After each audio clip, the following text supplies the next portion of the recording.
আজকে যখন শুনতে হয় যে বিজেপি থেকে নাকি কোটি কোটি টাকা পেয়েছেন, আমি সত্যি জানতে চাই এই টাকাটা নিয়ে আমরা কি করব? রত্না দেবনাথ, শেখর রঞ্জন দেবনাথ কি করবেন? আর কারোর তো বিয়ে দেওয়ার নেই, না কারোর জন্য গয়না কেনার নেই, কারোর জন্য বাড়ি বুক করা, ক্যাটারার, ডেকোরেটর কিচ্ছু করার নেই, কারোর জন্য আলাদা করে পড়াশোনা করানোর কিছু নেই।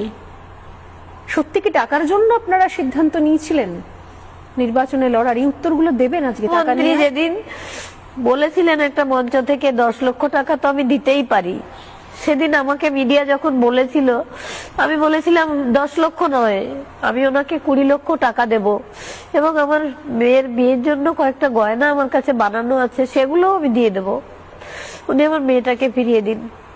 এবং কোর্টে যেদিন সঞ্জয় রায়ের বিচার হলো, ওকে আজীবন কারাদণ্ড দেওয়া হলো, সেদিন বিচারক 17 লক্ষ টাকা ধার্য করেছিলেন আমার মেয়ের যে ক্ষতি হয়েছে তার জন্য। আমরা দুজনেই উঠে দাঁড়িয়ে বলেছিলাম, স্যার আমরা টাকা চাই না, আমরা মেয়ের বিচার চাই। তারপরেও অনেক অফার এসেছে আপনার টাকা নিতে, কিন্তু কোনো টাকা পয়সা আমরা কারো কাছ থেকে চাই না। আমার মেয়ে যা রেখে গেছে এবং আমরা যা আছে, আমরা দুজনের রীতি কিছুই লাগবে না আমাদের। সারাদিন যদি রান্নাও না করি, কেউ বলে না মা কি রান্না করেছো, খিদে পেয়েছে। সেই মানুষের কি কিছু প্রয়োজন হয়? কিছুই লাগবে না আমাদের, শুধু আমার মেয়ের বিচার পেলে আরো মেয়েরা সুরক্ষিত থাকবে।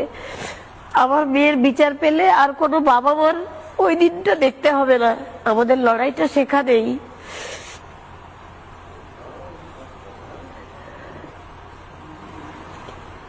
শুধু টাকার অফার না, এমন অফারও এসছে আমি জানি, জমি দেওয়া হবে, মেয়ের নামে নার্সিংহোম করুন, হসপিটাল করুন, আমরা পুরো টাকা দেবো। একটা টোপ দেওয়া যায় যে একদম টোপ টোপ।